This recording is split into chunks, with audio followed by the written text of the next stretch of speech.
नरसिंहदेव प्रीत्यर्थं राधा कृष्णप्रसादतः पायस्यति पवनः पुण्यां भागवतीं सुधां व्यासो वेति सुखो वेति राजो वेति न वेति वः श्रीधरं सकलं वेति श्रीनरसिंहप्रसादतः गजाननं मूर्तिगणादिसेवितं कवित्तजम्बोफलचारुभक्षणम् उमासुतं शोकविनाशकारकं नमामि विघ्नेश्वरपादपङ्कजम् मनोजवन्मारुततुल्यवेगं जितेन्द्रियं बुद्धिमतां वरिष्ठम् वातात्मजं वानरयुद्धमुख्यं श्रीरामदूतं शरणं प्रपद्ये आत्मा गिरिजापति सहचरा प्राणशरीरं गृहं पूजाते विषयोपभोगरचनानिन्द्रासमाधिस्थिति सञ्चारपादयो प्रदक्षिणविधिस्तोत्राणि सर्वागिरो यद्यत् कर्म करोमि तदखिलं शम्भो तवाराधनम्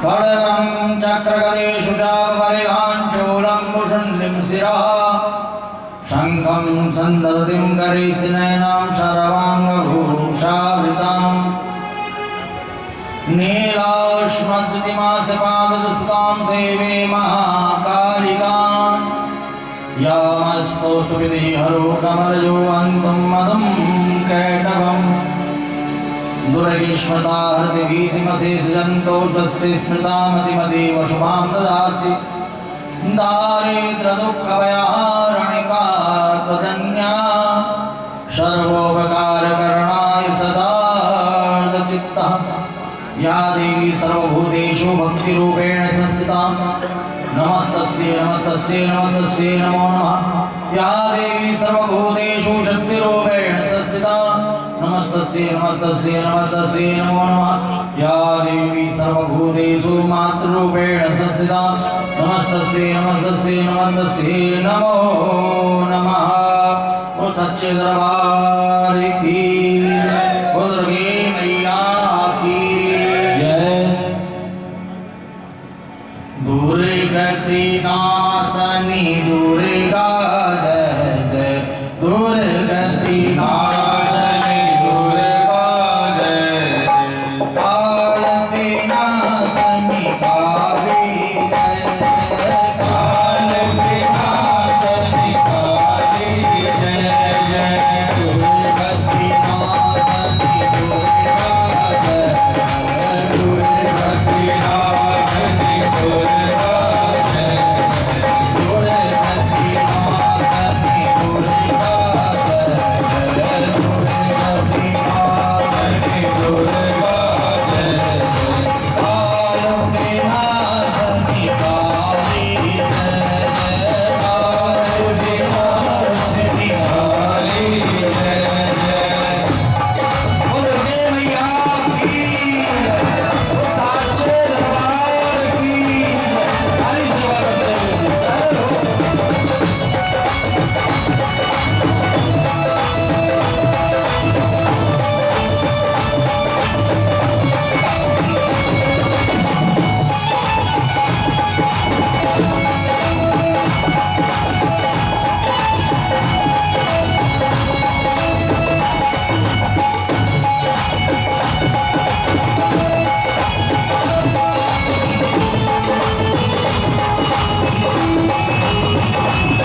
ब्रह्मांड नायिका माँ भगवती, माँ जगदम्बा, माँ पारंबा, माँ लक्ष्मी, माँ सरस्वती, माँ काली, माँ दुर्गा की असीम अनुकंपा हम सबके ऊपर हुई है।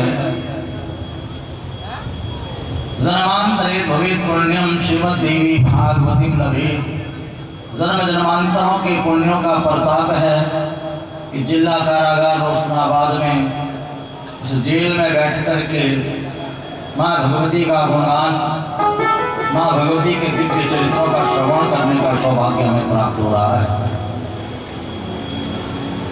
कल परसों नित्य मैं आपको एक बात बता रहा हूँ, न जाने कौन से जन्मों का प्रारब्ध है जो इस बंदी गृह में रहने को मिल रहा है, और इस बंदी गृह में रह करके न जाने कौन से जन्म का पुण्य जागृत हुआ है जो इस नवरात्रि के पावन अवसर पर श्री अखंड परशुराम अखाड़ा के द्वारा यहाँ पर श्रीमद् देवी भागवत कथा का आयोजन हो रहा है। और हम और आप माँ भगवती के दिव्य चरित्रों का श्रवण यहाँ पर कर रहे हैं। कल हम लोगों ने यहाँ पर श्रवण किया कि च्यवन मुनि जब स्नान कर रहे थे तो एक विषधर सर्प ने उन्हें पकड़ लिया और पाताल लोक ले गए। पाताल लोक में प्रहलाद जी च्यवन मुनि से कहते हैं कि पृथ्वी पर कौन सा ऐसा तीर्थ है जहाँ पर जाकर के हमें पुण्य की प्राप्ति हो सके। च्यवन मुनि ने कहा कि पृथ्वी पर तीर्थ तो अनेकों अनेक हैं। मनुष्य का मन पवित्र है, वाणी पवित्र है, कर्म पवित्र है, वो जहाँ पर पैर रख दे वही तीर्थ बन जाता है। और मनसा वाचा कर्मणा अगर मनुष्य अपवित्र है तो किसी भी तीर्थ में चले जाए उसको कोई लाभ नहीं मिलने वाला, कोई पुण्य नहीं मिलने वाला। फिर भी अनेकों अनेकों तीर्थ हैं। उन तीर्थों में नैमिषारण्य जो तीर्थ है सबसे दिव्य तीर्थ माना गया है, क्योंकि ब्रह्मा जी का मनश्चक्र वहाँ पर शांत हुआ है। 88,000 ऋषि वहाँ पर बैठ करके नित्य श्रीमद् भागवत कथा, देवी भागवत कथा, अनेकों अनेकों पुराणों की कथाओं का श्रवण करते हैं। प्रहलाद जी सभी राक्षसों को लेकर के पाताल लोक से नैमिषारण्य की पावन भूमि पर जाते हैं। वहाँ पर नर नारायण से भेंट होती है, नर नारायण से युद्ध होता है। उस युद्ध में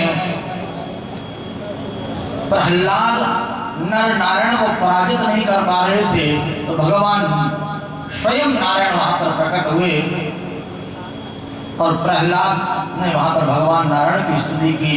भगवान नारायण ने कहा ये दोनों मेरे ही अंश से प्रकट हुए हैं, इसलिए तुम इन्हें पराजित नहीं कर सकते हो, तुम सूतल लोक चले जाओ।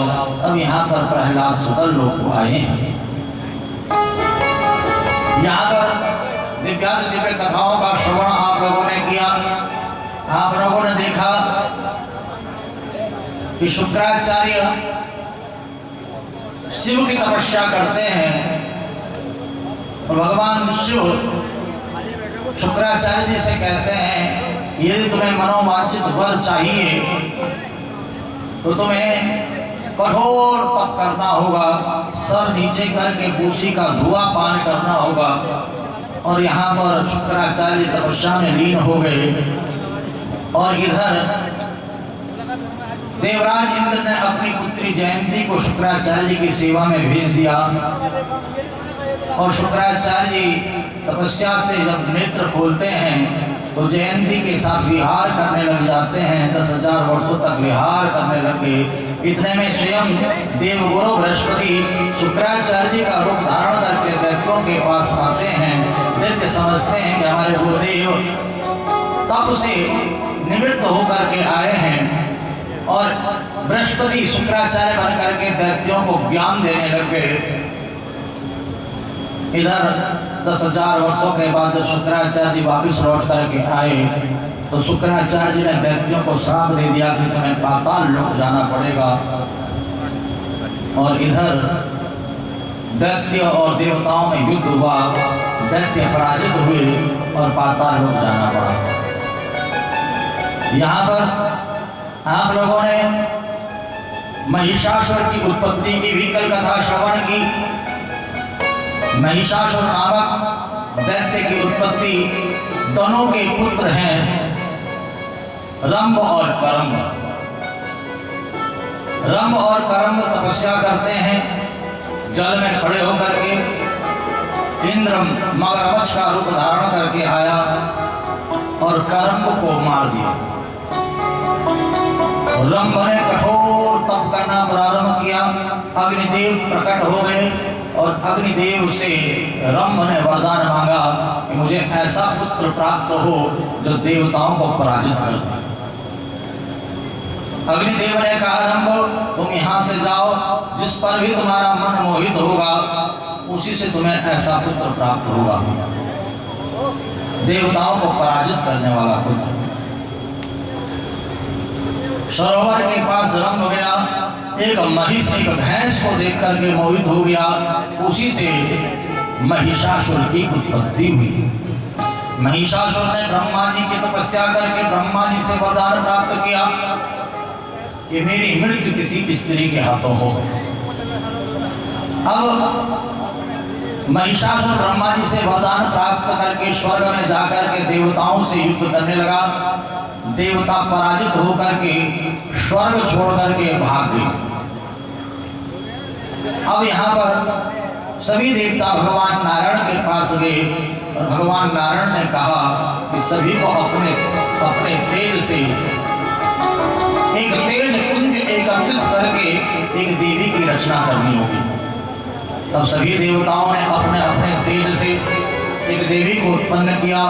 अतुलम तत्र तत्तेजः सर्वदेव शरीरजं एकस्तं तन्वन्नारी व्याप्तलोकत्रयन्तसे यदभूत्साम्भवं तेजस्तेनाजायत तन्मुखं यामेन चावकेशावाहो विष्णुतेजसा सौम्येन स्तनयुग्मं मध्यमं चेन्द्रेण चाभवत् वारुणेन चन्द्रङ्घोरोनितम्बस्तेजसा भुवा ब्राह्मणस्तेजसा पादो तदङ्गुल्योऽर्कतेजसा वसूनाजगराङ्गुल्यः कौबेरेण च नासिका।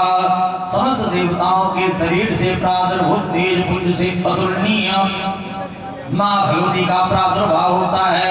यहाँ पर भगवान शिव के शरीर से निकला हुआ तेज महामाया देवी का मुख प्रकट करता है।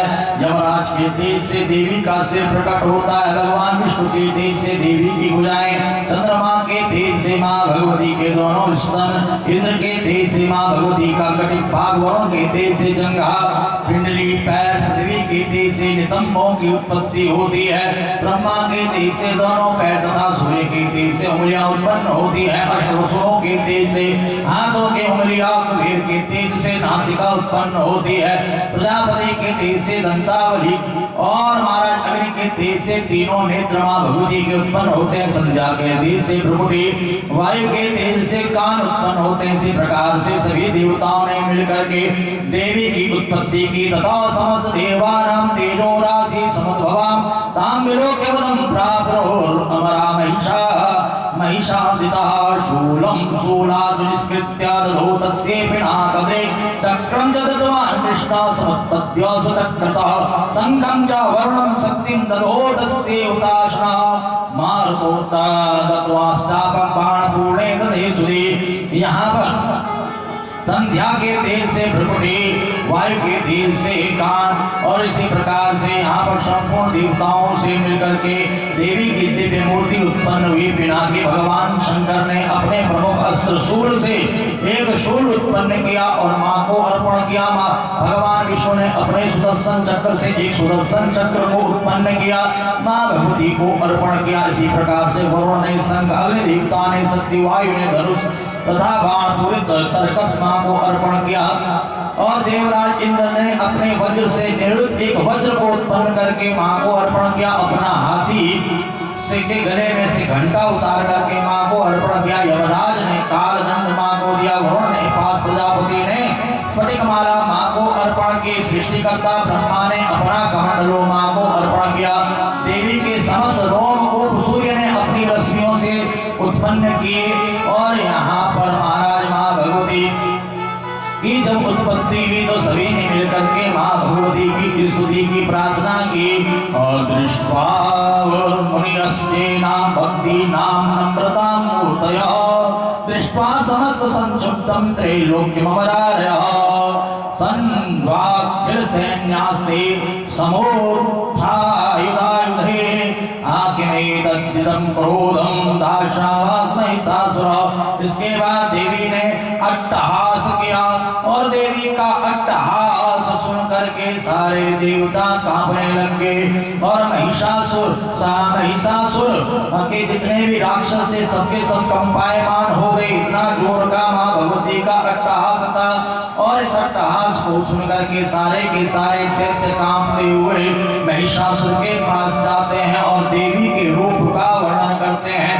महिषासुर जितने भी राक्षसों को भेजता है माँ भगवती उन राक्षसों को मार देती है और अंत में स्वयं महिषासुर माँ भगवती के पास जाता है और माँ भगवती से युद्ध करने लगता है और माँ भगवती ने खेल खेल में महिषासुर का वध कर दिया। आई गिरि नंदनी नंदिता मेदनी विश्व विनोदनी नंदनुते गिरिवर विंध्य शिरोधि निवासन विष्णु विलासनि विष्णुते भगवती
देखा कि माँ भगवती माँ जगदम्बा माँ पारंबा ने महिषासुर का श्रृंगार कर दिया।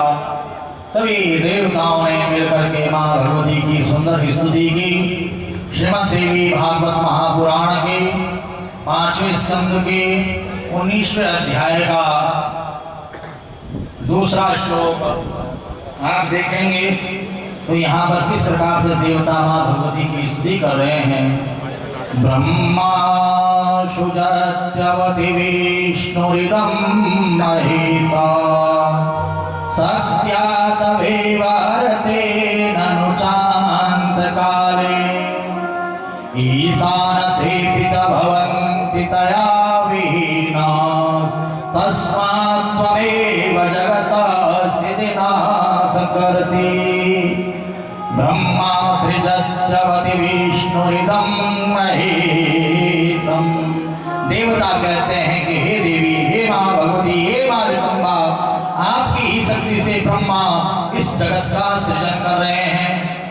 अगर ब्रह्मा को आप शक्ति न दो, ब्रह्मा अगर शक्तिहीन हो जाए तो सृजन कर ही नहीं सकते हैं, परंतु आपकी कृपा से ब्रह्मा को जो शक्ति मिली है उसी शक्ति से ब्रह्मा सृजन कर रहे हैं और भगवान विष्णु पालन कर रहे हैं। विष्णु के पास आपके द्वारा प्रदान शक्ति है, उस शक्ति से विष्णु पालन कर रहे हैं और शिव श्रृंगार कर रहे हैं।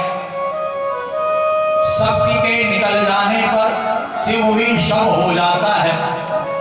इसलिए हे मां भगवती, ब्रह्मा विष्णु महेश जितने भी देवी देवता हैं सब आपके द्वारा ही शक्ति प्राप्त करके अपना अपना कार्य कर रहे हैं।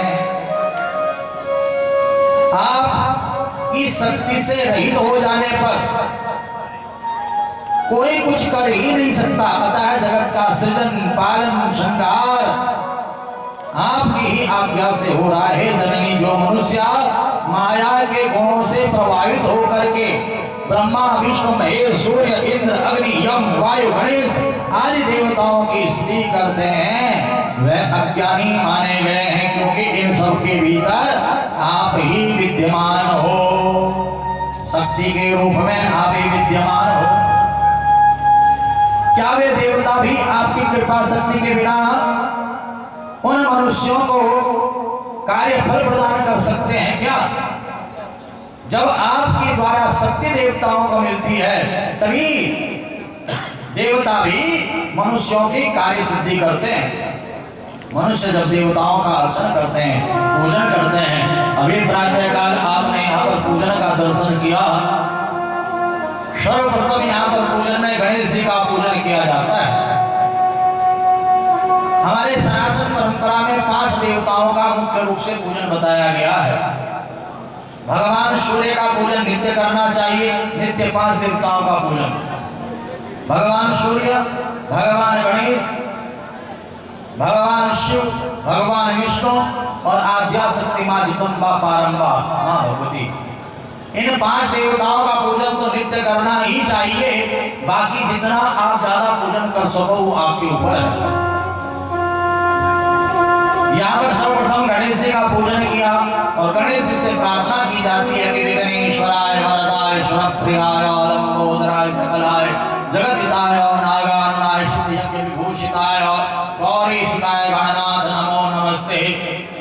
वक्रतुंड महाकाय कोटि सूर्य समप्रभा निर्विघ्नं कुरु मे देव सर्वकारी सर्वदा। हे गणेश जी, आप विघ्न हरता है, विघ्न विनायक है। हमारे जीवन के सारे विघ्नों को आप दूर करो, हमारे जीवन की सारी बाधाओं को दूर करो। हमारे आचार्य गणों के द्वारा गणेश जी का पूजन करके आपने कलश का पूजन किया। कलश ससमुखे विष्णु कंठे समाश्रिता मूले दयालिस्तो ब्रह्मा मध्ये मातृगणाश्रिता मोक्षो सागरा सर्वे सप्तदीप सुंदरा ऋग्वेद यजुर्वेद सामवेद अथर्वण अंगे सहिता सर्वे कर शंभु समाश्रिता।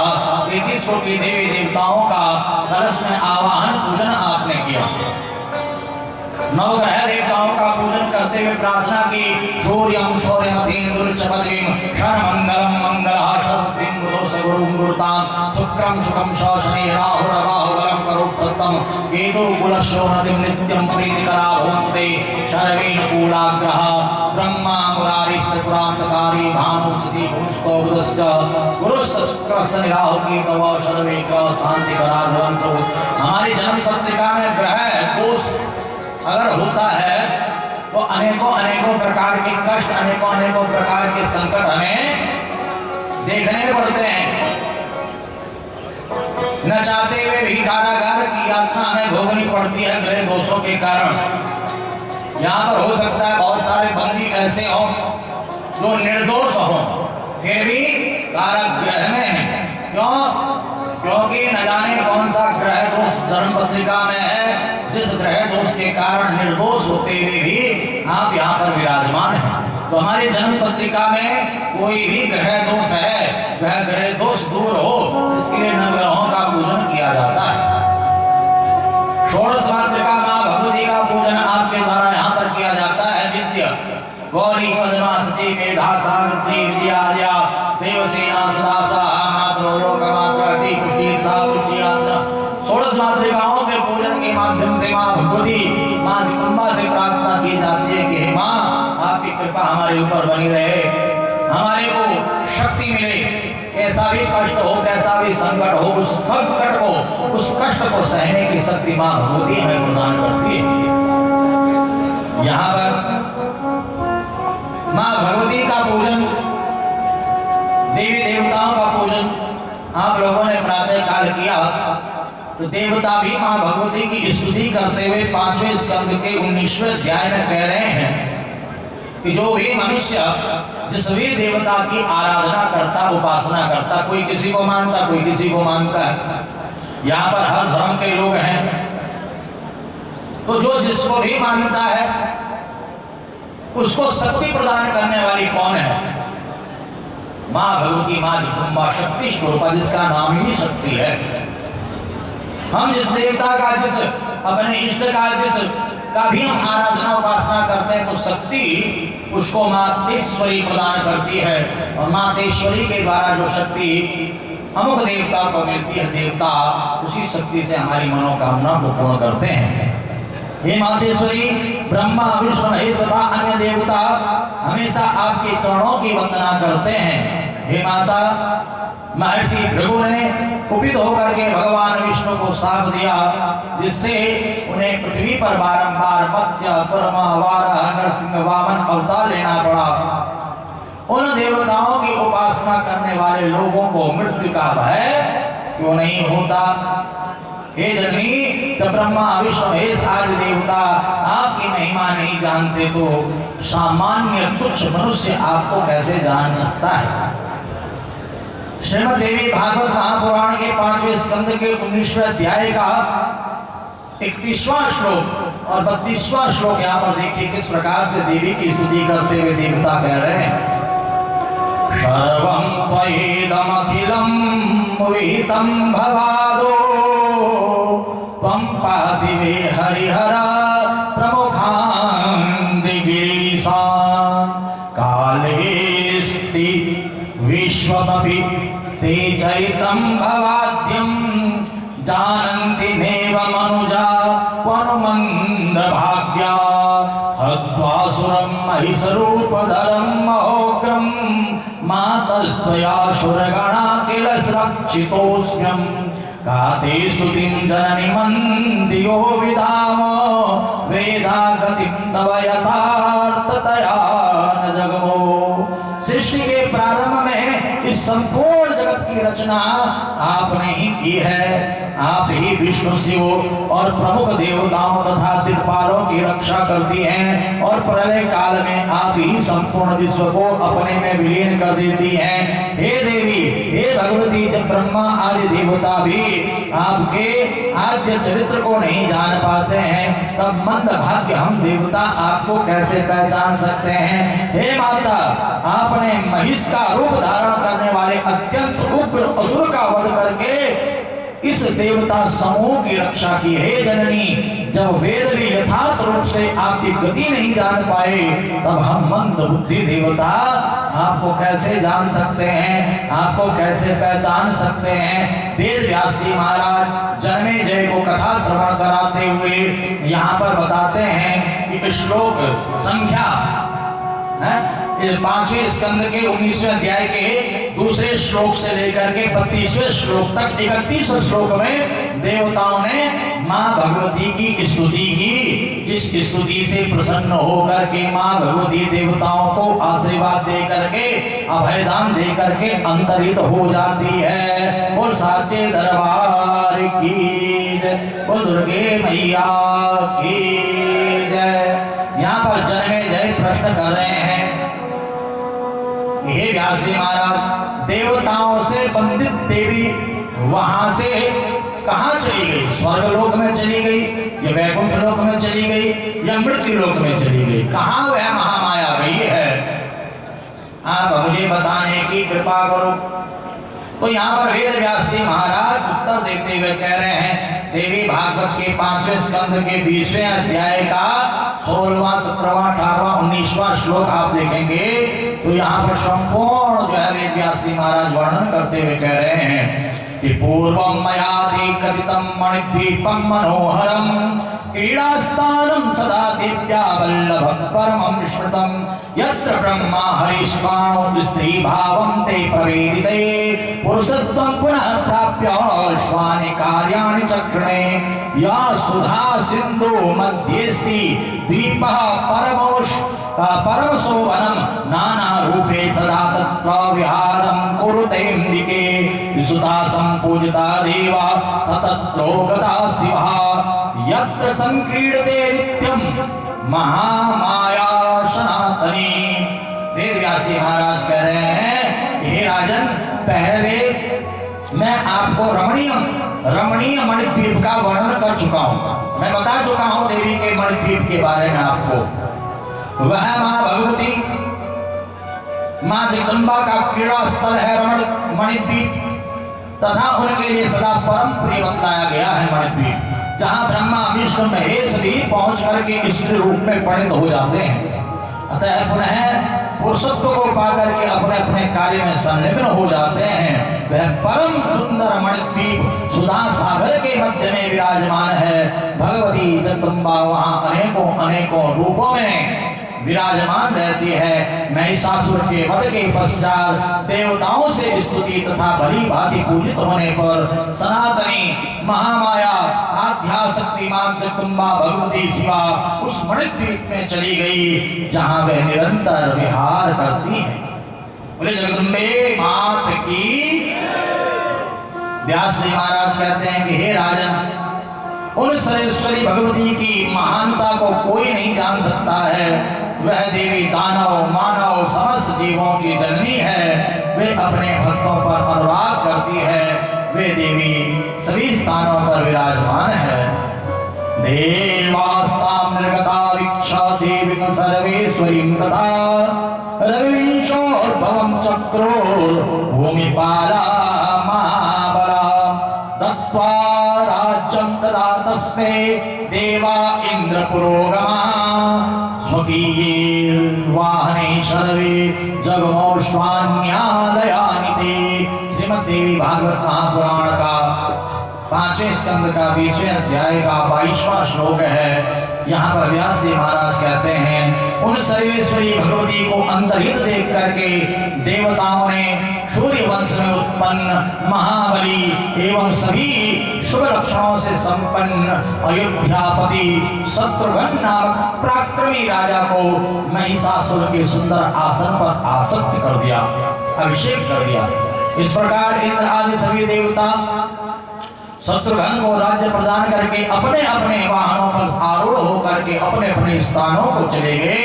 व्यास जी महाराज कहने लगे कि हे राजन, पूर्व काल में शुंभ एवं नृशुंभ नामक असुर दो भाई थे। वे दोनों भाई पाताल लोक से इस पृथ्वी लोक पर आ गए और चारों तरफ देख करके बड़े प्रसन्न हुए। इस पृथ्वी को देख करके बड़े आनंदित हुए। तो प्राप्त यौवनो जीवः चेरतुस्तपोत्तमम्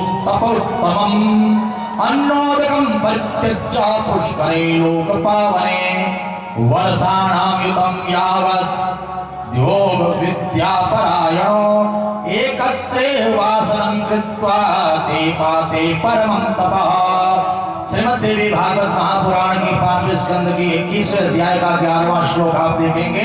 व्यास जी महाराज कह रहे हैं, पूर्ण वयस्क होने पर, जवान होने पर दोनों पुष्कर तीर्थ में चले गए और अन्न जल का त्याग करके, परित्याग करके कठोर तप करना इन्होंने प्रारंभ कर दिया।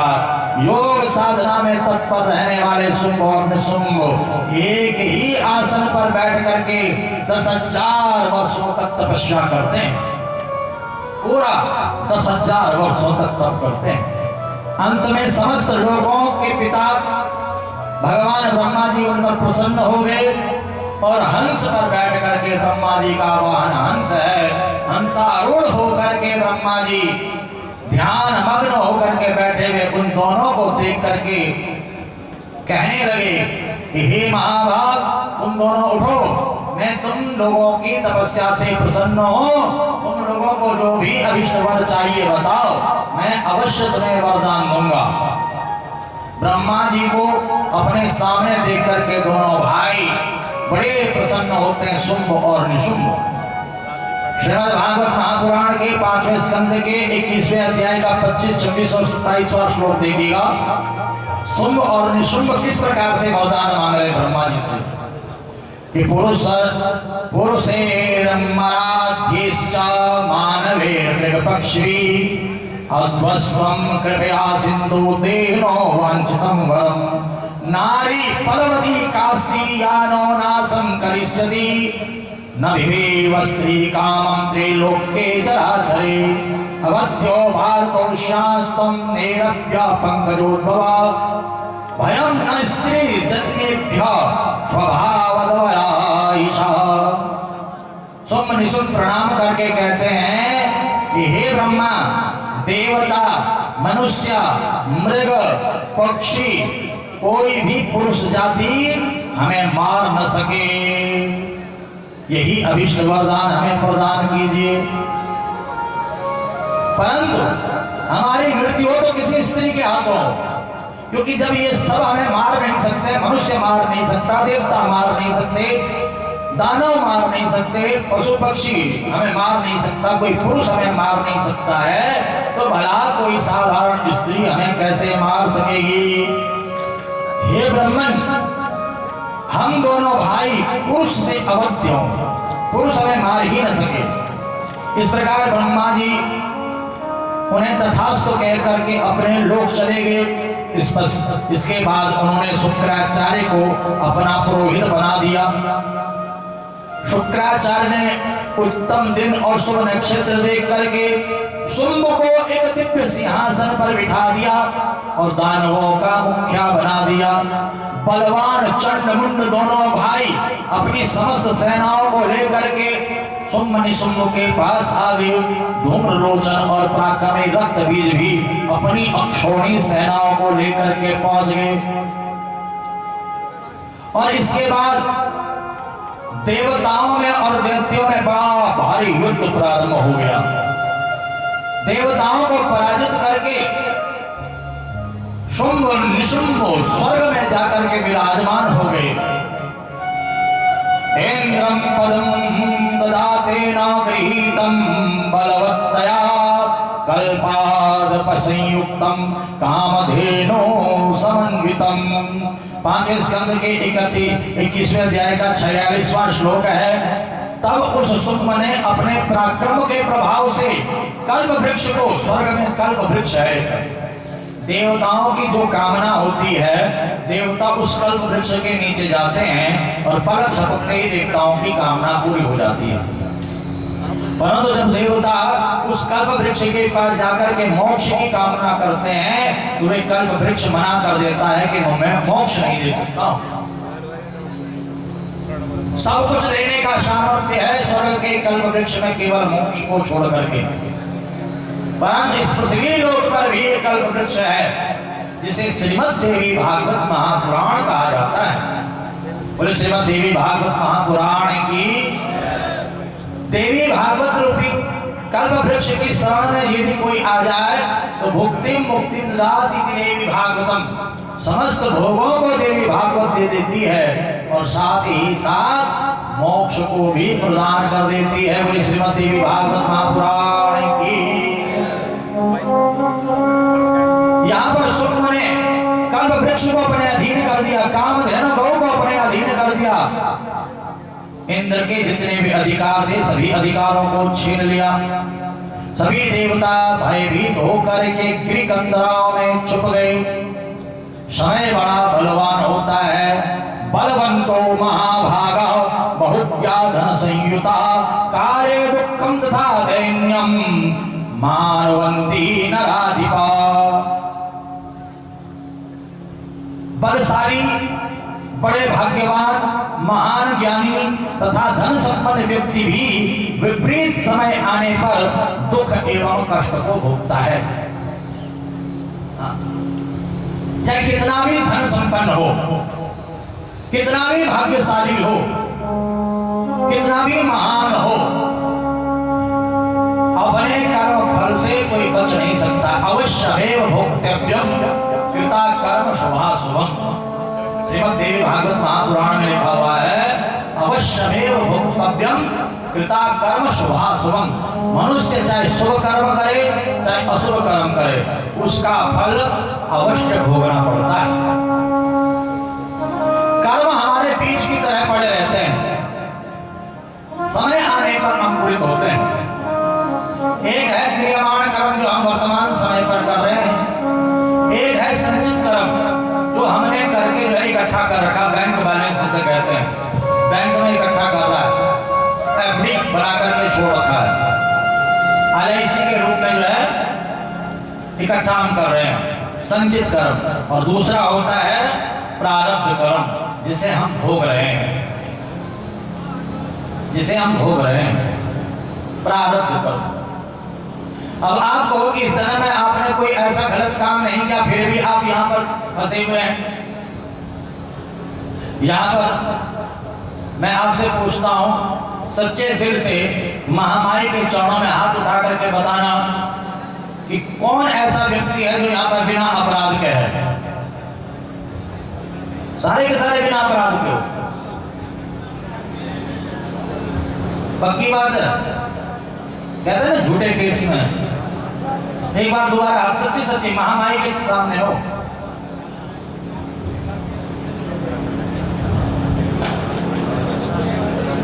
तो आप कहोगे भैया आपने कोई गलत काम नहीं किया इस जन्म में, फिर भी आप यहाँ हो। जो पंडित जी भीष्म पितामह बाणों की सैया पर थे, मैंने आपको पहले भी बताया। और भीष्म पितामह कहते हैं कि मुझे 100 जन्मों का स्मरण है, मैंने कोई गलत काम नहीं किया, फिर भी मुझे बाणों की सैया मिल रही है। तब द्वारिकाधीश भगवान श्री कृष्ण कहते हैं तुम्हें 100 जन्मों का स्मरण है, परंतु उससे पहले जन्म का स्मरण नहीं है। आपने एक कीड़े को कांटा लगा करके झाड़ियों में फेंक दिया था, उसके परिणाम स्वरूप आज आपको ये बाणों की सैया मिली है।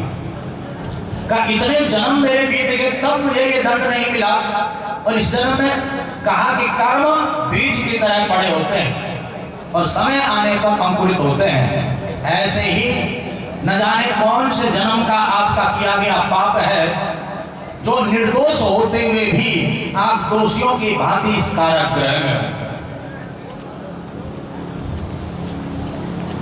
आपके साथ साथ केवल आप ही नहीं हो, यहाँ पर जितना भी जेल प्रशासन है, हमारे प्रबोधानंद जी महाराज आए थे, कह रहे थे जेल प्रशासन भी यहाँ कारागृह में है। जेल प्रशासन की बात छोड़िए, हमारे श्री अखंड परशुराम अखाड़ा के राष्ट्रीय अध्यक्ष पंडित अधीर कौशिक जी यहाँ पर है, हमारे जो है महाराज श्री रुद्रानंद सरस्वती जी महाराज भी आज यहाँ पर आए हुए हैं। चाहे आधा घंटा रहे, 2 घंटा रहे, 3 घंटा रहे, 4 घंटा रहे, 5 घंटा पर रहेंगे तो सही। हमारे पत्रकार बंधु यहाँ पर बैठे हुए हैं, कुलदीप शर्मा जी, हमारे संगीतज्ञ बंधु यहाँ पर बैठे हुए। देखो, जब मैंने इन्हें कहा, आशीष को कहा, मैंने कहा जेल चलना है तो घबरा गया, जेल क्यों जाना है? हम यहाँ पर बैठे हुए हैं भाई, 8-9 दिन तक हम आ रहे हैं, जेल में रह रहे हैं, चाहे 3 घंटा रह रहे हैं, चाहे 4 घंटा रह रहे हैं, परंतु रह तो जेल में ही रह रहे हैं। जब हम बाहर फोन आता है, जब यहाँ से बाहर जाते हैं, कहा गुरु जी कहाँ हो? मैंने कहा जेल से आ रहे हैं। जेल से आ रहे हैं तो सुन करके बड़ा आश्चर्य में पड़ जाते हैं। जेल तो जेल है, तो न जाने कौन किस जन्म का किया गया कर्म है जो आज इस कारागृह में आकर के उस कर्म फल को हम भोग रहे हैं, उस कर्म फल को हम नष्ट कर रहे हैं। तो ध्यान देना, कर्म हमारे बीच की तरह पड़े रहते हैं और जब समय आता है तो फल देते हैं, जिसे कहते हैं हम प्रारब्ध कर्म। हम और आप अपना प्रारब्ध भोग रहे हैं। आपने देखा होगा एक बहुत बड़ा पापी व्यक्ति है जो बहुत सुख भोग रहा है और एक बहुत बड़ा पुण्य आत्मा व्यक्ति है जो दुख भोग रहा है। अब पापी सुख क्यों भोग रहा है? वो पाप कर्म में लगा बड़ा, फिर भी भारत चकाचक गाड़ी है, बंगला है, नौकर है, चाकर है, नंबर 2 के काम कर रहा है, चकाचक आनंद ले रहा है। उसके इशारे पर हजारों लोग खड़े हो जाते हैं उसके लिए। का ये पूर्व जन्म का किया गया पुण्य है जो इस जन्म में वह सुख के रूप में भोग रहा है। और एक पुण्य आत्मा है जो हमेशा पूजा पाठ यज्ञ अनुष्ठान सत्कर्म करता है, कभी किसी का बुरा न सोचता है, न बुरा बोलता है, न बुरा करता, फिर भी दुख भोग रहा है। का पूर्व जन्म का किया गया पाप है जो इस जन्म में वह दुख के रूप में भोग रहा है। शास्त्र कहता है पुण्य भोगने से हमारा पाप खत्म होता है, सुख भोगने से हमारा पाप खत्म होता है, और दुख भोगने से सुख भोगने से हमारा पुण्य खत्म होता है और दुख भोगने से पाप खत्म होता है। हाँ, अगर हम सुख भोग रहे हैं तो समझ लो हमारा बैंक बैलेंस पुण्य का खत्म हो रहा है, सुख भोग रहे हो, और दुख भोग रहे हैं हमारा पाप कट रहा है। आप यहाँ पर बैठे हो इस जेल में, इस कारागृह में, तो समझ लो आपका जितने दिन आप यहाँ रहोगे आपका पाप समाप्त हो रहा है। जिस दिन संपूर्ण आपका पाप समाप्त हो जाएगा, कोई भी ऐसी शक्ति नहीं है जो आपको यहाँ से बाहर जाने से रोके। किसी में ऐसी ताकत नहीं है जो आपको जाने से रोके। सारे दरवाजे अपने आप खुल जाएंगे, आपके खुल गए सारे ताले। वाह क्या बात हो गई, जब से जन्मे कन्हैया करामात हो गई। कंस के कारागृह में कन्हैया का जन्म होता है, जेल में, और अपने आप ही सारे ताले खुल जाते हैं। तो जिस दिन आपका संपूर्ण पाप नष्ट हो जाएगा, आपका पुण्य जागृत हो जाएगा, अपने आप ही आपके लिए सारे के सारे ताले खुल जाएंगे, सारे के सारे द्वार खुल जाएंगे। स्वयं जेल अधीक्षक महोदय आपको जो है ससम्मान यहाँ से बाहर लेकर के जाएंगे। ये हमारा प्रारब्ध है जो हमें किसी न किसी रूप में भोगना पड़ता है। तो यहाँ पर समय बड़ा बलवान होता है, बड़े बड़े भाग्यशाली, बड़े बड़े ज्ञानी, बड़े बड़े धन संपदा से संपन्न विपरीत समय आने पर दुख को भोगते हैं, कष्ट को भोगते हैं। यहाँ पर देवगुरु बृहस्पति के कहने पर सभी भक्तों ने, सभी देवताओं ने माँ भगवती की आराधना की है, माँ भगवती की उपासना की है, माँ भगवती से प्रार्थना की है। आइए हम और आप भी माँ भगवती के चरणों में प्रार्थना करें कि हे माँ, आपकी कृपा हमारे ऊपर हो और हम जल्दी से जल्दी इस कारागृह से मुक्त होकर के अपने घर परिवार के बीच में जाएं। बोल साचे दरबार की।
अरे वाह, काफी लोग गए हैं। जो गए हैं या जो नहीं भी गए हैं, मन से वैष्णो दरबार जाना है भोले के माध्यम से। मीठी मीठी तालियों के साथ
कभी गलती ना करे उसे भगवान कहते हैं, जो कभी गलती ना करे उसे भगवान कहते हैं, जो एक गलती करे उसे इंसान कहते हैं, जो दो गलती और करे उसे शैतान कहते हैं, जो गलतियों की हदें पार करे उसे पाकिस्तान कहते हैं, और जो हर गलती को माफ करे उसे हिंदुस्तान। इसीलिए अरे सरस्वती महाकाली लक्ष्मी तीन विराजी बिनिया, सारे जग की है महारानी, पूजे सारा इंडिया के माता रानी कर देगी, बोले बोली कर देगी, माता रानी कर देगी, बोले बोली कर देगी। अरे जय माँ कहते कहते चढ़ चढ़ चढ़ाइयाँ ऊंचियाँ, जय माँ कहते कहते चढ़ चढ़ चढ़ाइयाँ ऊंचियाँ। कोई चढ़ावे ध्वजा नारियल, कोई चढ़ावे ध्वजा नारियल, कोई चढ़ावे चुटियाँ की माता रानी भर देगी, बोले बोले भर देगी, माता रानी भर देगी, बोले बोले भर देगी, माँ की माता रानी भर देगी, बोले बोले कर देगी, ये माता रानी भर देगी, बोले बोले कर देगी। बोले वैष्णव मैया की नमो दिव्य महादिव्य शिवाय सत्तम नमः। नमः प्रकृते भद्राय नियतां प्रदास्मतां, रुद्राय नमो नित्याय गौरी धात्रे नमो नमः। ज्योत्स्नाय चेन्द्रोपर्णे शुभाय सत्तम नमः। कल्याणे प्रदां वृद्धे सिद्धे कुर्मो नमो नमः। नैऋत्ये भूर्तां लक्ष्मी शर्वाणे ते नमो नमः। दुर्गाय दुर्गपाराय सागराय सर्वकारणे ख्याते तथैव कृष्णाय धूम्राय सत्तम नमः। अतिसौम्याति रौद्राय नमस्ताय नमो नमः। नमः जगत्प्रियाय दिव्ये कृत्ये नमो नमः। या देवी सर्वभूतेषु विश्वमायेति सदिता नमस्तस्यै नमस्तस्यै नमस्तस्यै नमो नमः। या देवी सर्वभूतेषु चैतन्यत्वविधीयते नमस्तस्यै नमस्तस्यै नमो नमः। या देवी सर्वभूतेषु बुद्धिरूपेण संस्थिता नमस्तस्यै नमस्तस्यै नमो नमः। यहाँ पर शुंभ निशुंभ के द्वारा पीड़ित होकर के समस्त देवता मां भगवती की आराधना करते हैं। देवताओं ने मां भगवती की आराधना करते हुए कहा कि हे देवी आपको नमस्कार है, हे महादेवी शिवा आपको नमस्कार है, सदैव नमस्कार है। प्रकृति एवं भद्रा को प्रणाम है, नियम पूर्वक जगदम्बा को हम लोग प्रणाम करते हैं। रौद्रा नित्या घोरा धात्री बारंबार हम आपको नमस्कार करते हैं। ज्योत्स्नामयी चंद्र रूपणी एवं सुगष्ट रूपणी देवी को हम बारंबार नमस्कार करते हैं। शरण में आए हुए का कल्याण करने वाली कल्याणी को नमस्कार करते हैं। वृद्धि एवं सिद्ध रूपणी देवी को हम बारंबार नमस्कार करते हैं। नैऋति रक्षकों की जो राक्षसों की जो लक्ष्मी है, राजाओं की जो लक्ष्मी है, सर्वाणी स्वरूपणी जगत जननी को हम बारंबार प्रणाम करते हैं। दुर्गा संकट हारिणी सर्वभूता सर्वकारिणी ख्याति कृष्णा और धूम्रा देवी को हम बारंबार नमस्कार करते हैं। सौम्या अंत्या रौद्रा देवी को हम बारंबार नमस्कार करते हैं। जगत की आधारभूता प्रकृति देवी को हम पुनः पुनः प्रणाम करते हैं। सब प्राणियों में विष्णु माया के नाम से जानने जाने वाली देवी को हम बारंबार नमस्कार करते हैं। सभी प्राणियों में चेतना रूप में विराजमान देवी को हम बारंबार नमस्कार करते हैं। सभी जीवों में बुद्धि रूप से निवास करने वाली बुद्धि रूपा को हम बारंबार नमस्कार करते हैं। सभी प्राणियों में निद्रा रूप में स्थित रहने वाली मां भगवती को बारंबार प्रणाम करते हैं। सभी जीवों में क्षुधाग्नि रूप में विद्यमान रहने वाली देवी को हम बारंबार प्रणाम करते हैं। या देवी सर्वभूतेषु छाया रूपेण सस्तान्वतस्य नमो नमः। या देवी सर्वभूतेषु शक्ति रूपेण सस्तान्वतस्य नमो नमः। या देवी सर्वभूतेषु कृष्णा रूपेण सस्तान्वतस्य नमो नमः। या देवी सर्वभूतेषु शांति रूपेण सस्ता नमस्तस्य नमो नमः। सभी जीवों में छाया रूप में स्थित, सभी प्राणियों में शक्ति रूप में स्थित, सभी जीवों में तृष्णा रूप में स्थित, सभी जीवों में क्षमा रूप में स्थित विद्यमान देवी को हम बारंबार प्रणाम करते हैं। जो देवी सभी जीवों में जाति रूप में स्थित है, लज्जा रूप में स्थित है तथा शांति रूप में स्थित है, उन महामाया को हम प्रणाम करते हैं। जो सभी प्राणियों में सरदार रूप में तथा कांति रूप में स्थित है, ऐसी देवी को हम प्रणाम करते हैं। जो सभी जीवों में लक्ष्मी रूप में तथा पृथ्वी रूप में विद्यमान है, उन देवी मैया को हम बारंबार प्रणाम करते हैं। जो सभी जीवों में स्मृति रूप में विद्यमान है, उन महामाया को हम प्रणाम करते हैं। जिन देवी की सभी जीवों में दया तुष्टि रूप में स्थित है, उन देवी को हम बारंबार प्रणाम करते हैं। जो देवी सभी प्राणियों में मातृ रूपी तथा भ्रांति रूप में स्थित है, उन महामाया को हम प्रणाम करते हैं। इंद्रियाणाम अधिष्ठात्री भूतानां चाखिलेष्व्याः भूतेषु सत्तं तस्य व्याप्ति दीप्ति नमो नमः। चित्ररूपे यहाँ कृष्णम एतद् व्याप्तं स्था जगत् नमस्तस्य नमो नमः। जो देवी समस्त जीवों के इंद्रिय वर्ग में स्वामी तथा सभी प्राणियों में व्याप्त रहने वाली है, उन देवी को हम नमस्कार करते हैं। जिन देवी की इस सृष्टि में चेतन रूपा में जो व्याप्त है, उन देवी को प्रणाम करते हैं। स्तुतासुरी पूर्वमभीष्ट संस्कृता तथा सुरेन्द्रेण दिने सुसेविता करोतु सानः सुवहे सुरेश्वरी शुभानि भद्राणि विहन्तु चापदा।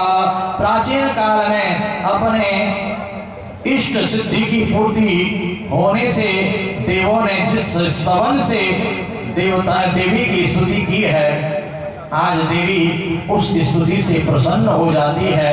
श्रीमद् देवी भागवत महापुराण के 5वें स्कंद के 22वें अध्याय का 25वां 26वां 27वां यह श्लोक है। यहाँ पर देखेंगे, यहाँ पर माँ भगवती की स्तुति देवता कर रहे हैं कि नमो देवी विश्वेश्वरी प्राणनाथे सदानंद रूपेश्वरानंद दे नमो दानवांत पदे मानवानां अघोकदे भक्ति गम्या स्वरूपे न ते नाम संख्यां न ते रूपमिद्रेक्त तथा कोऽपि वेदादिवेद स्वरूपे त्वमेवापि सर्वेषु शक्ति रूपा प्रजा सृष्टि संहार काली सदैव स्मृतिस्त्वं धृतिस्त्वं त्वमेवादि बुद्धिर् जरा पुष्टि तुष्टि धृति कांति शांति सुविद्या सुलक्ष्मीर्गति कीर्ति मध्ये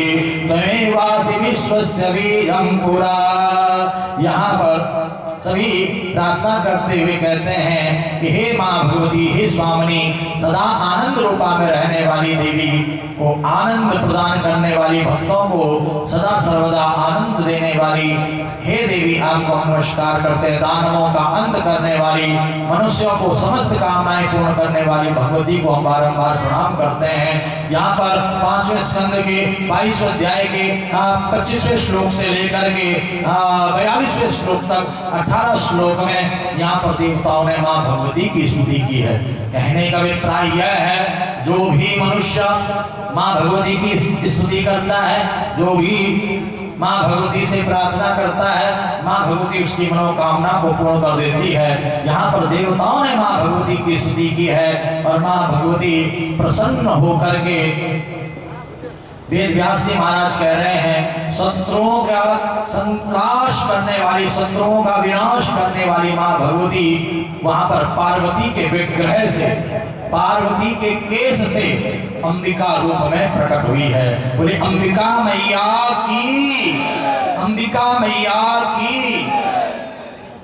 जिसे कौशिकी नाम से भी जाना जाता है। बोले कौशिकी मैया की।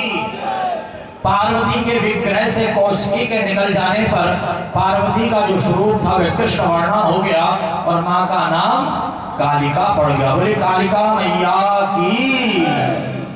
भगवती अपने भक्तों के मनोरथ को पूर्ण करने वाली काल रात्रि के नाम से पुकारी जाती है, काल रात्रि के नाम से पूजी जाती है। सातवां जो नवरात्रा होता है ना, वह माँ काल रात्रि का ही होता है। प्रथमं शैलपुत्री, द्वितीयं ब्रह्मचारिणी, तृतीयं चंद्रघंटेति, पुष्पांडे च पुस्तकं, पंचम स्कंदमादेति, षष्ठम कात्यायनी च, सप्तमं कालरात्रि महागौरी चाष्टमं, नवम सिद्धरात्रि च नवदुर्गा प्रकीर्ता। यहाँ पर माँ पार्वती ही कालरात्रि के रूप में विद्यमान है। कौशिकी अपने साथ कालिका को लेकर के सिंह पर सवार होकर के दुश्मनों के नगर में चली गई। जगत को मोह में डालने वाली महामाया गीत गाने लगी। उस मधुर गाने को सुनकर के शुंभ के दो सेवक वहां पर आ गए। चंद्रमुंड ने पूरा का पूरा समाचार दानवराज शुंभ को बताया। हे राजन, एक सुंदरी सिंह पर सवार होकर के आई भी है।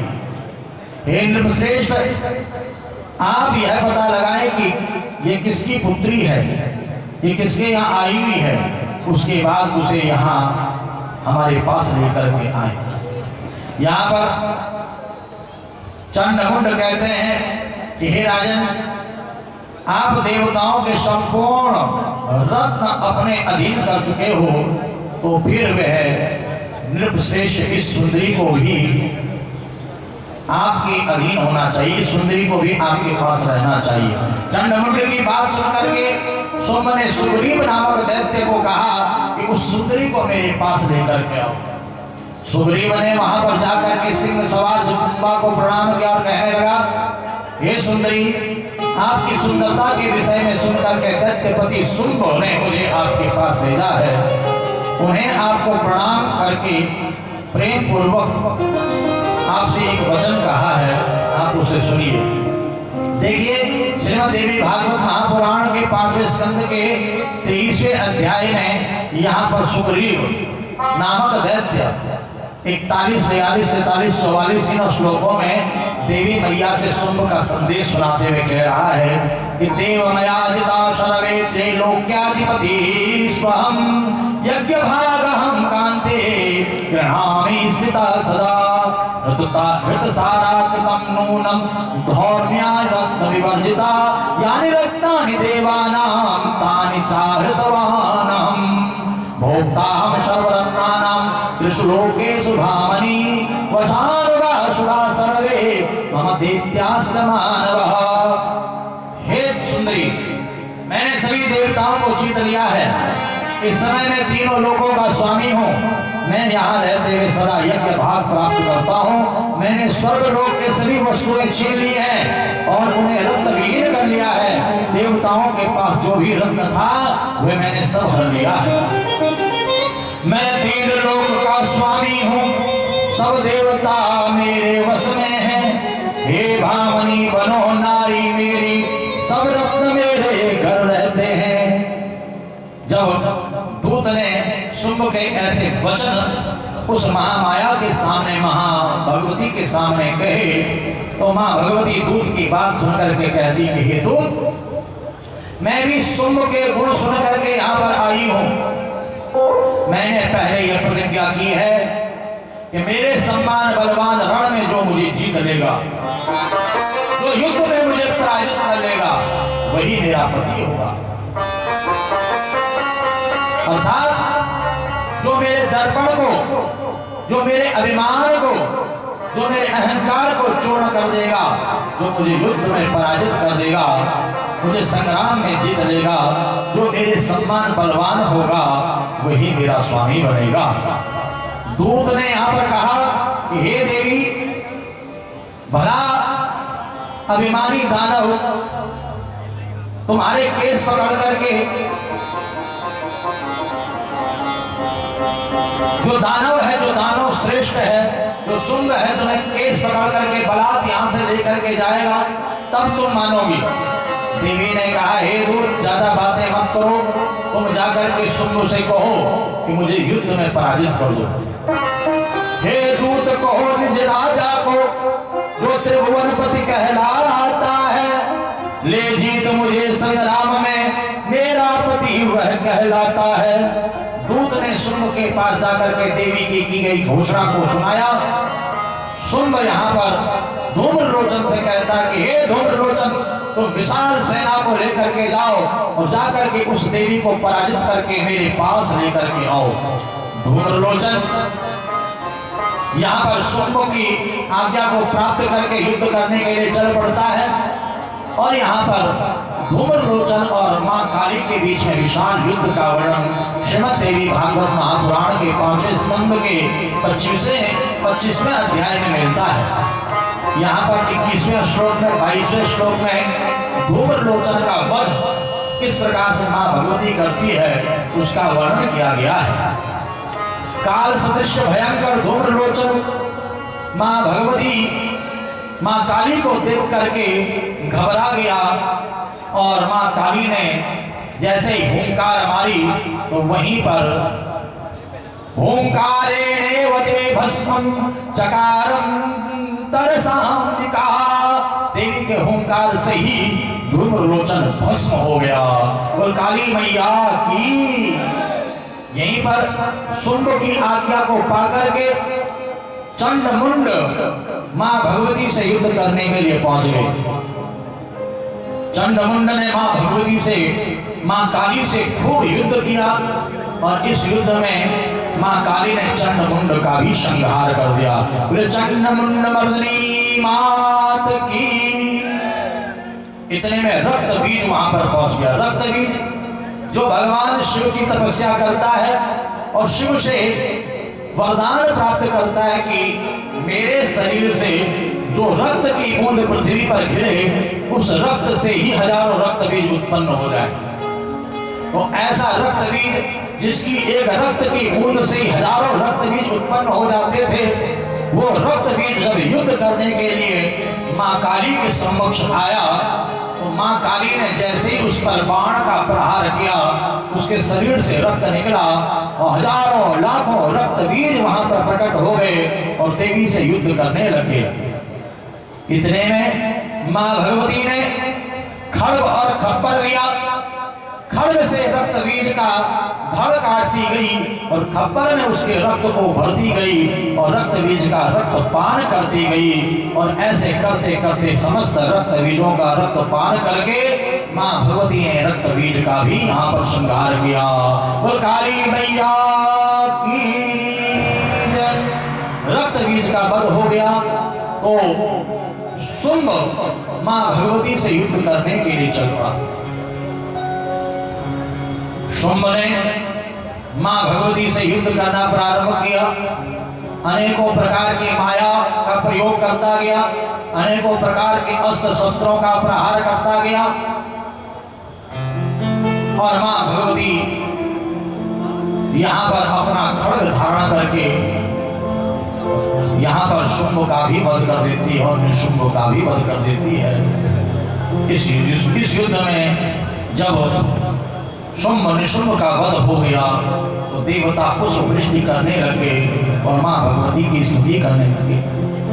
निशुंभ शुंभ मर्दनी प्रचंड मुंड खंडनी वने रणे प्रकाशनी भजामि वेद्यवासनी भजामि वेद्यवासनी भजामि वेद्यवासनी त्रिशूल मुंड धारणी धरा विधात हारणी गृहे गृहे निवासनी भजामि वेद्यवासनी भजामि वेद्यवासनी भजामि दुःखहारणी सदा विभूति कारणी वियोग शोक हारणी भजामि वेद्यवासनी भजामि वेद्यवासनी निशुंभ शुंभ मर्दनी प्रचंड मुंड खंडनी वने रणे प्रकाशनी भजामि वेद्यवासनी भजामि वेद्यवासनी रसत्कुलोल लोचनी सदा वर प्रदायनी कपाल तूल धारणी भजामि वेद्यवासनी भजामि वेद्यवासनी हराभ्यदान धारणी शिव शिव प्रदायनी वर वराननं शुभं भजामि वेद्यवासनी भजामि वेद्यवासनी निशुंभ शुंभ मर्दनी प्रचंड मुंड खंडनी वने रणे प्रकाशनि भजामि विद्यावासनि भजामि विद्यावासनि कपीन्द्र जामनि पद विधा स्वरूप धारणि जले थले निवारणि भजामि विद्यावासनि भजामि विद्यावासनि विशिष्ट शिष्ट कारणि विशाल रूप धारणि महोदरे विनाशनि भजामि विद्यावासनि भजामि विद्यावासनि निशुम्भ शुम्भ मर्दनि प्रचण्ड चण्ड मुण्ड खण्डनि वने रणे प्रकाशनि भजामि विद्यावासनि भजामि विद्यावासनि पुरन्दरादिसेवितं सुरारिवंश खण्डितं विशुद्ध बुद्ध कारणि भजामि विद्यावासनि भजामि विद्यावासनि निशुम्भ शुम्भ मर्दनि प्रचण्ड मण्ड खण्डनि वने रणे प्रकाशनि भजामि विद्यावासनि भजामि विद्यावासनि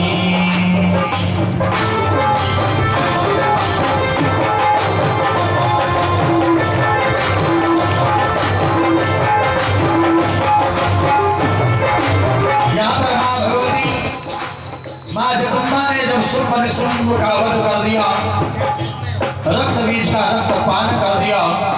सभी देवता मां भगवती की स्तुति कर रहे हैं, प्रार्थना कर रहे हैं। आइए दोनों हाथ उठा करके मीठी मीठी तालियों के साथ मां के चरणों में प्रार्थना करनी है।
एक बार प्यार से कहो जय माता दी, जय माता दी। और सब अगर हाजिर लगे प्रेम से बोलो जय माता की, सारे बोलो जय माता दी, बोलो जय माता दी, जय माता दी, जय माता दी, जय माता दी, जय माता दी, सारे बोलो जय माता दी, जय माता दी, जय माता दी, जय माता दी, जय माता दी, जय माता दी, जय माता दी, जय माता दी, जय माता दी, जय माता दी,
कुल साचे दरबार की।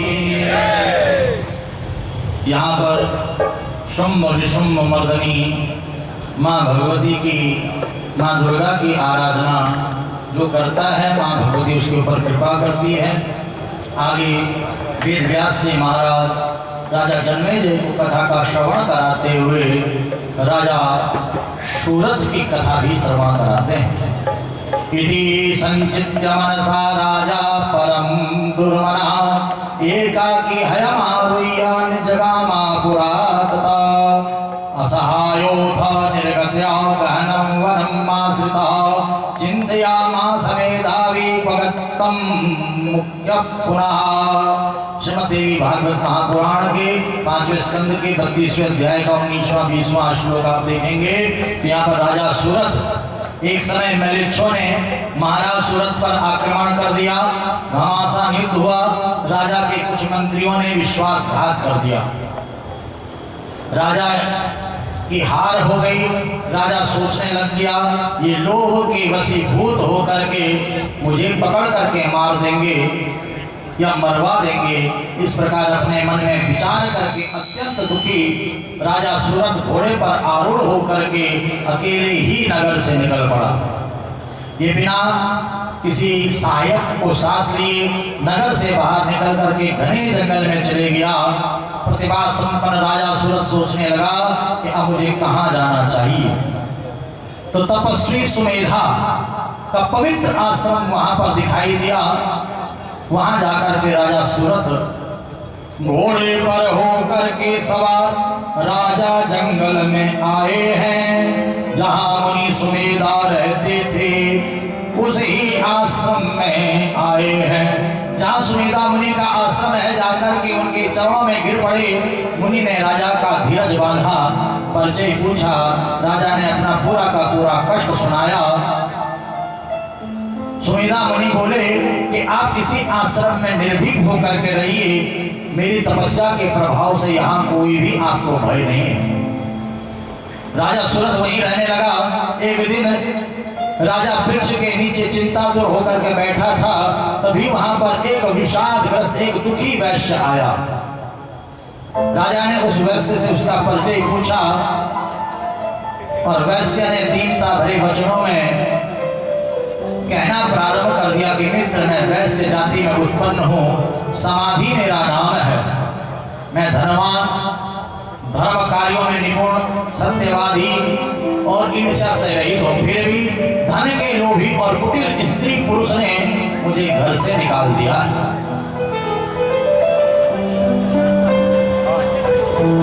धन का जो लोभ है, ये लोभ किसी को भी कभी भी राक्षस होने पर प्रवृत्त कर देता है।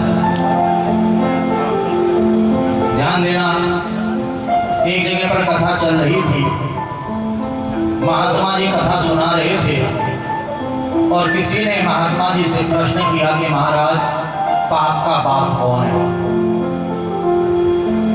पाप का बाप कौन है? हरि अनंत, हरि कथा अनंता, ज्ञान एक अथाह समुद्र है, उसका कोई पार नहीं पा सकता है। हो सकता है कि जो मैं यहाँ पर आपको सुना रहा हूँ आपको नहीं पता हो, और हो सकता है कि आपके पास जो ज्ञान है वह मुझे न पता हो।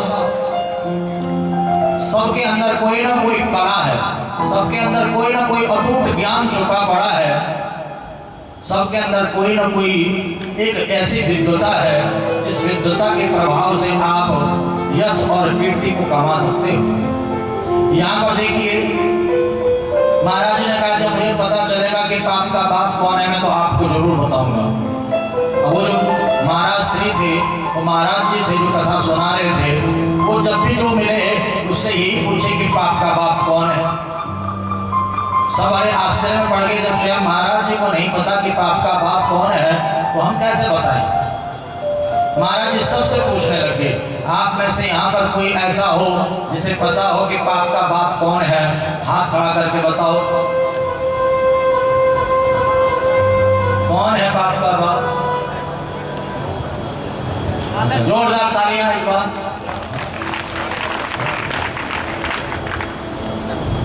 पाप का बाप कौन है, सबसे पूछा, कोई नहीं बताया। ठीक है, हमारे भगत जी ने बता दिया, पर कैसे पता चला महाराज जी को कि पाप का बाप कौन है? तो महाराज जी सबसे पूछते हुए गणिका के यहाँ पर पहुंचे। गणिका जानते हो किसे कहते हैं? एक वैश्या को गणिका कहा जाता है। उसके द्वार पर पहुंचे, महाराज जी ने कहा कि पाप का बाप कौन है, बताओ मुझे। कहा महाराज जी मुझे पता है, परंतु आप अगर जानना चाहते हो कि पाप का बाप कौन है तो मेरे घर को पवित्र कीजिए, मेरे घर में अपने चरण रखिए। महाराज जी ने कहा राम राम राम, तेरे घर में आऊंगा मेरा सारा धर्म कर्म भ्रष्ट हो जाएगा। कहा महाराज जी आपको आपके प्रश्न का उत्तर भी मिल जाएगा और आपको 500 रुपया दक्षिणा भी दे दूंगी। महाराज जी ने सोचा कि 500 रुपया दक्षिणा। महाराज जी भीतर गए। महाराज जी ने कहा मैं आ गया हूँ, मेरे प्रश्न का उत्तर दो, दक्षिणा दो मुझे।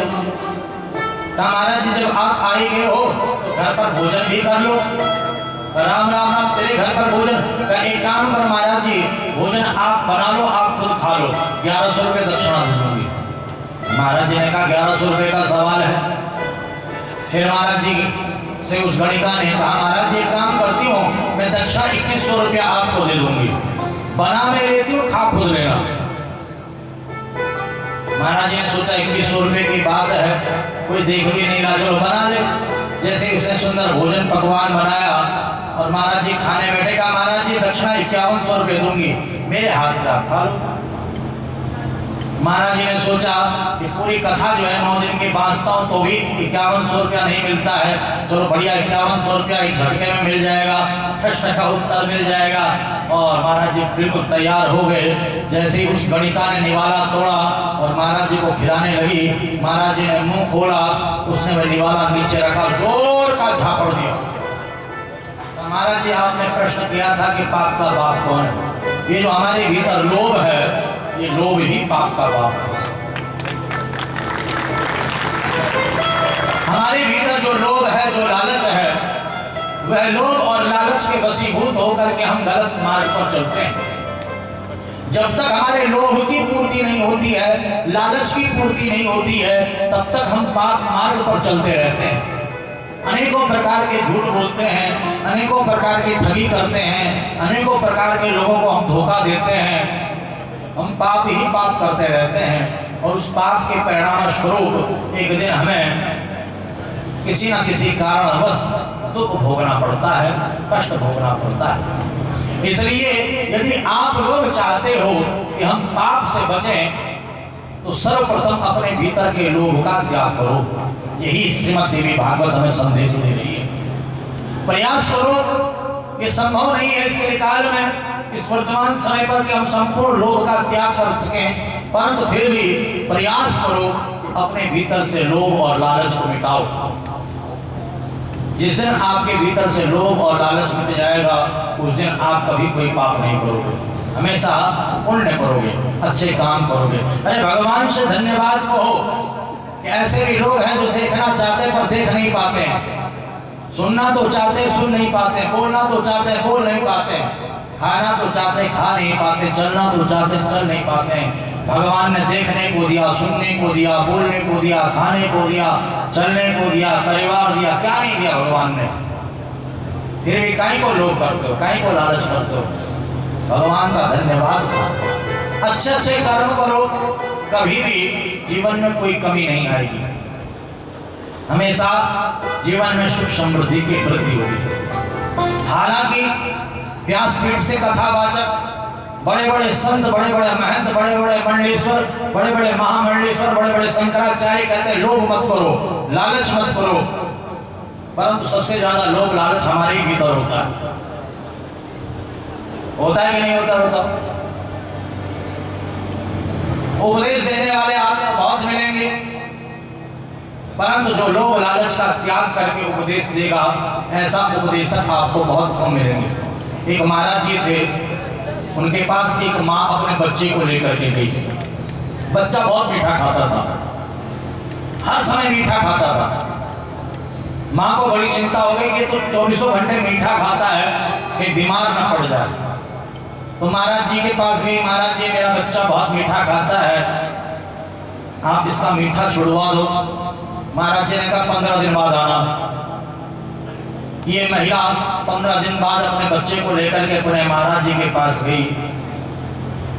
महाराज जी, आपने कहा था 15 दिन बाद आना, मैं आ गई, मेरा बच्चा है, बहुत मीठा खाता है, इसका मीठा खाना छुड़वा दो। महाराज जी ने उस बच्चे को अपने पास बिठाया, सुंदर एक फल दिया और उसको समझाया, बेटा मीठा नहीं खाना चाहिए, मीठा खाने से डायबिटीज, शुगर हो जाती है, बीमारियां हो जाती हैं, लीवर खराब, किडनी खराब, हार्ट फेल, कुछ भी बीमारी हो सकती है, मीठा मत खाना, जाओ घर जाओ।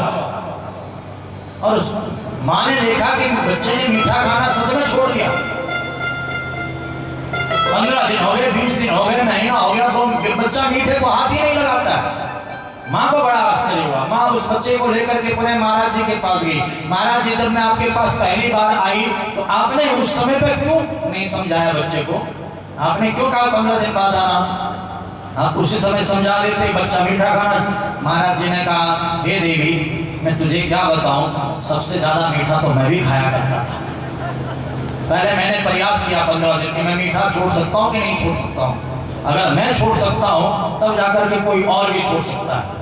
इसीलिए जो उपदेश देने वाले उपदेशक होते हैं, उन्हें उपदेश देने से पहले अपने ऊपर भी प्रयास करना चाहिए कि हम लोभ को त्याग सकते हैं कि नहीं त्याग सकते, लालच को त्याग सकते हैं कि नहीं त्याग सकते। आज इस व्यासपीठ पर बैठा हूँ, हमारे पंडित अजीर कौशिक जी, जो श्री अखंड परशुराम अखाड़ा के राष्ट्रीय अध्यक्ष हैं, लगभग पहली कथा से 1908 2007 को पहली कथा कहने का सौभाग्य मिला था। लगभग तभी से आपका साथ और सहयोग मेरे साथ है। एक बड़े भाई के रूप में आप हमेशा मेरे साथ खड़े रहते हैं। आज यहाँ पर इस जिला कारागार में 2007 से लेकर के अभी तक ये 205वीं कथा कहने का सौभाग्य मुझे मिल रहा है। और मैं इस व्यासपीठ पर बड़े गर्व के साथ कह सकता हूं कि कोई भी जजमान जिन्होंने भी कथाएं करवाई हैं, कोई भी ये नहीं कह सकता कि व्यास जी ने अपने लिए 1 रुपया भी मांगा हो। कोई कह ही नहीं सकता है। परंतु बिना मांगे मोती मिले और मांगे मिले ना भी, बिना मांगे ही जब मेरे माता रानी, मेरे ठाकुर जी मुझे सब कुछ दे रहे हैं, अपने आप भक्तों के मन में आ जाते हैं, मन में विराजमान हो जाते हैं, तो फिर मांग करके उस माता रानी को, उस बांके बिहारी को छोटा क्यों बनाओ, जब बिना मांगे सब कुछ मिल रहा है। तो मेरा कहने का अभिप्राय यह है कि कभी कभी मन में आता भी है कि भाई सामने जजमान बड़ा सेठ है, बड़ा करोड़पति है, अगर मैं इससे कह भी दूंगा तो क्या बिगड़ जाएगा। फिर मन में आता है, जब आज तक नहीं कहा तो आगे कह करके क्या फायदा। फिर वहीं पर अपने को संतोष दे देते हैं। ऐसा नहीं कि हमारे मन में नहीं आता होगा, जब करोड़पति जजमान सामने होता है तो मन में आता भी है कि चलो इससे कही देते हैं कि भैया ये सेवा कर ले, ये इतना दे दे। परंतु उतने में जो है अपने आप को हम रोक देते हैं कि नहीं, आज ये छोटा सा लोभ तुम्हारे भीतर आ रहा है, हो सकता है कल बड़ा लोभ आ जाए और 100 और बड़ा लोभ आ जाए। तो वहीं पर हम जो है अपने आप को, अपने मन को दबा देते हैं। ऐसे ही ये प्रकृति है, ये संसार है। इस संसार में जब हम आए हैं तो प्रकृति के अधीन हैं, और प्रकृति के गुण भी हमारे भीतर आते हैं तो अवगुण भी आते हैं। परंतु जैसे अवगुण पनपे, कोई बुराई हमारे भीतर आए तो उसको दबाने का प्रयास करो, उसको मिटाने का प्रयास करो, उसको समाप्त करने का प्रयास करो। यहाँ पर कल हमारे जेल अधीक्षक महोदय, हमारे मनोज आर्य जी कह रहे थे, बहुत सुंदर उन्होंने कहा कि मां के पेट से कोई भी अपराधी बन करके नहीं आता है। ये बात हकीकत है। मां के उदर से जब बच्चा जन्म लेता है तो बिल्कुल निर्मल होता है, निश्चल, निष्कपट, निर्मल होता है। परंतु सामाजिक दिक्कतें हैं, आर्थिक दिक्कतें हैं, जो कि उसे गलत मार्ग पर लेकर के चलती हैं। हमें उन दिक्कतों का सामना करना है, बुराइयों का त्याग करना है और अच्छे मार्ग पर चलना है। देखना, आज मैं विश्वास के साथ कहता हूँ, महामाई की कृपा से आपके जीवन में कभी कोई कमी नहीं रहेगी। आपके इष्ट की कृपा से, आप जिसको भी मानते हो उसकी कृपा आपके ऊपर बनेगी। आपके पास सभी संपदाएं अपने आप चल करके आएंगी। बस केवल मन को निर्मल कीजिए। हृदय को पवित्र कीजिए, अपनी बुराइयों का त्याग कीजिए। यही श्रीमद् देवी भागवत कथा यहाँ पर संदेश दे रही है। जब समाधि वैश्य ने कहा कि हे राजा सूरत, धन से संपन्न था मैं, परिवार से संपन्न था, सब कुछ मेरे पास था, परंतु मेरे परिवार वालों को लालच आ गया और उस लालच के वशीभूत मुझे मारना चाहा और मैं सब कुछ छोड़ करके वन में आ गया। यहाँ पर गुरु की शरण में आए। गुरु ने कहा कि तुम दोनों नवरात्रि में माँ भगवती का व्रत रख करके ओम ऐं ह्रीं क्लीं चामुंडाय विच्चे नमः इस मंत्र का जाप करो, दुर्गा सप्तशती का पाठ करो और श्रीमद् देवी भागवत कथा का श्रवण करो। जब दोनों ने, समाधि वैश्य ने और राजा सूरत ने गुरु की आज्ञा के अनुसार माँ भगवती की आराधना की, तो स्वयं माँ भगवती प्रकट होकर के दर्शन देती है और दर्शन दे करके आशीर्वाद देती है कि अपने अपने घरों को जाओ। और माँ के आशीर्वाद से जब ये अपने घर गए तो समस्त सुख संपदा इनको प्राप्त हो गई। बोले सच्चे दरबार की, वो दुर्गे मैया की। आज यहाँ पर माँ भगवती का सुंदर पंचम नवरात्रि का पूजन आप लोगों ने किया। माँ भगवती की सुंदर सुंदर कथाओं का आपने यहाँ पर श्रवण किया। प्रथमम शैलपुत्री, द्वितीयम ब्रह्मचारिणी, तृतीयम चंद्रघंटेति, कुष्मांडे चतुर्थकम, पंचमम स्कंदमातेति, षष्ठम कात्यायनी च, सप्तमम कालरात्रिति, महागौरी चाष्टमम, नवम सिद्धात्री च, नवदुर्गा प्रकीर्तिता। आज पांचवा नवरात्रा है और माँ कात्यायनी का पूजन किया जाता है। ब्रज की गोपिकाओं ने भी माँ स्कंद माता का पूजन किया जाता है। कल छठे नवरात्रि पर कात्यायनी का पूजन होगा। कल कात्यायनी माँ को सफेद रंग बड़ा प्रिय लगता है, शहद का भोग माँ को प्रिय है, मन को शांति देती है। और आज स्कंद माता पांचवा नवरात्रा, नारंगी रंग माँ को पसंद है। समस्त अशुभ ग्रहों को नष्ट करके शुभ फल प्रदान करती है माँ। केले का भोग माँ को बड़ा प्रिय लगता है। माँ कुष्मांडा नाम इसलिए पड़ता है माँ का कि माँ को पेठा बड़ा प्रिय लगता है, अथवा संपूर्ण ब्रह्मांड को माँ अपने भीतर धारण करती, इसलिए माँ का नाम कुष्मांडा है। माँ भगवती आपकी समस्त मनोकामनाओं को पूर्ण करें, आपके घर में सुख दे, समृद्धि दे, धन दे, धान्य दे, आयु आरोग्य ऐश्वर्य की वृद्धि करे। माँ आपको समस्त बंधनों से मुक्त कराए, इस कारक ग्रह से मुक्त होकर के आप अपने घर, अपने परिवार के बीच में जाओ। यही प्रार्थना मैं माँ के चरणों में करता हूँ और व्यासपीठ से यही आशीर्वाद आपको देता हूँ। बोले सच्चे दरबार की, वो दुर्गे मैया की। हमारे बीच में हमारे बहुत ही प्रिय बड़े स्नेही स्वामी श्री रुद्रानंद सरस्वती जी महाराज भी यहाँ पर उपस्थित हैं। मैं महाराज श्री को आमंत्रित करता हूँ।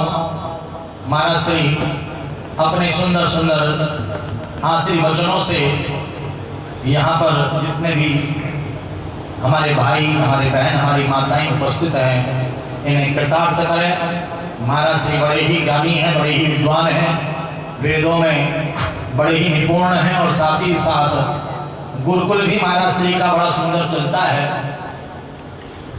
और उस गुरुकुल में महाराज जो असहाय बच्चे हैं, निर्धन बच्चे हैं, उन बच्चों को विद्या अध्ययन दिया जाता है,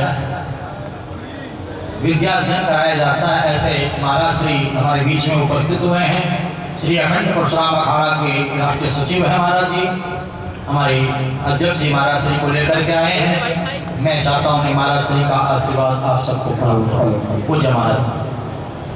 साथ ही साथ हमारे पत्रकार हैं, हमारे बहुत ही अच्छे जिला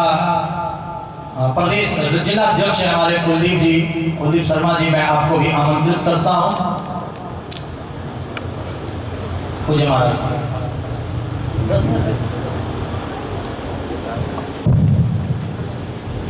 ओम